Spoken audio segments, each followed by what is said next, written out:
All right, let's be real for a second. Have you ever set up a reading circle, handed out a great text, and then nothing? You look around the room and it's either one student dominating while the others stay silent, or you're met with one word answers and blank stares.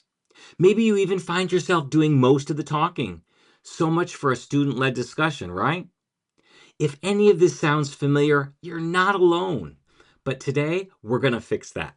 In this video, I'm going to walk you through 3 incredibly simple yet ridiculously effective strategies that will turn your reading circles into actual conversations. And when I say simple, I mean things you can implement tomorrow. No extra prep, no complicated systems, just quick wins that get your students engaged in talking. By the end of this video, your students will be leading discussions, analyzing text more deeply, and most importantly, actually wanting to participate. So let's jump in. Before we dive into the strategies, let's talk about why most reading circles fail. The biggest reason? Students don't actually know what they're supposed to be doing. We often tell them, discuss the reading with your group, but that's way too vague. Without clear direction and purpose, most students just freeze or stick to the easiest answers. That's why the first step to supercharging your reading circles is assigning meaningful roles that actually make students think. And I'm not talking about your basic summarizer or discussion leader roles. Those are fine, but they don't push students to dig deeper. Instead, I want to introduce you to 3 next level roles that force students to engage at a higher level and make discussions way more dynamic. The first is the devil's advocate. This role is an absolute game changer because it shakes up the surface level agreement and gets students debating. The devil's advocate's job is to challenge everything. If the group comes to a conclusion, their job is to push back and ask, but what if we're wrong? They have to find holes in the argument, look for alternative perspectives, and basically stir the pot in a good way. Let's say your students are reading a story where the main character forgives their best friend for lying. The devil's advocate might ask, what if the friend actually wasn't sorry? Why should they have forgiven them so quickly? Does this send the wrong message that lying is okay? See how that works? Instead of students just nodding along in agreement, they're forced to defend their reasoning, which makes for way more interesting discussions. The second role, the summarizer remix. Now, we've all seen the classic summarizer role, but let's be honest, most of the time it's just dry, list style retelling of the story.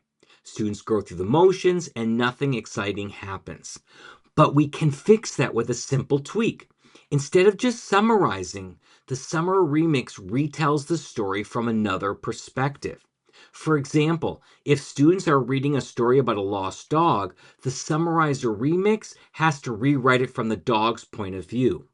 If it's a historical event, they might have to imagine how someone from a completely different time period would interpret it.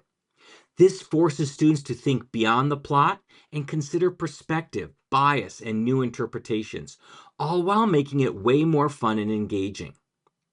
And the third role is the connector. This role is the glue that holds meaningful discussions together. The connector's job is to find real world connections to the text, linking it to their own life, another book, movie, or historical event, or something happening in the world today. For example, let's say students are reading a novel where the main character stands up against authority. The connector might say, this reminds me of Greta Thunberg standing up for climate change. This is just like the Hunger Games, where Katniss rebels against the Capitol. Boom! Suddenly the discussion feels personal and relevant. And when students care about a topic, they're way more likely to engage and talk about it. Now that we've got the right roles in place, let's talk about another huge issue: bad questions. If your reading circles sound like this, what was the main idea? Who was the main character? What happened in the story? Then we need to change that right now. These questions kill discussion because they don't require any real thinking. Students can answer in 5 seconds and then it's silence. Instead, here are 3 questioning techniques that will instantly improve your discussions. First, reverse questioning. This one flips the script and gets students thinking critically. Instead of answering a question, they write the question based on an answer.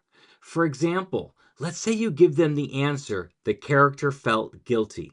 Now they have to come up with a question that could lead to that answer, like, why did the character feel guilty? How did guilt influence their decision? It forces students to think about the structure of meaningful questions, which naturally leads to better discussion. 2. The why chain. One of the easiest ways to push a discussion deeper is by following up every answer with why 3 more times. For example, the character left because he was scared. Why? Because he thought he'd get in trouble. Why? Because he broke the rules and he knew his parents wouldn't approve. See what happened there? Instead of just stopping at he was scared, we dug into motivation, consequences, and deeper meaning. Before we wrap up, have you ever wondered how well you are using comprehensible input?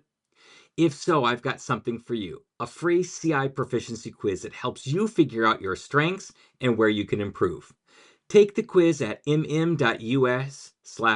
quiz. See you there. All right, last thing. If reading circles feel boring, students won't engage. So let's make them fun with 3 quick, high-energy strategies that keep discussions moving. The first, silent discussion boards. Some students need time to process before speaking. Have them write their ideas down first on sticky notes or a shared document before discussing out loud. That way, everyone comes into the discussion prepared and there's no awkward silence. 2. Debate mode. Turn discussions into a mini debate. Split the class into 2 sides. One side defends the main character's actions, the other side argues against them. Even students who don't usually talk will want to share their opinion in this format. All right, now it's your turn. Which of these strategies are you excited to try first? Let me know in the comments. And if you want to level up your assessment skills, check out my next video, Master Proficiency Rubrics. It's simpler than you think. Thanks for watching, and as always, happy comprehensible input.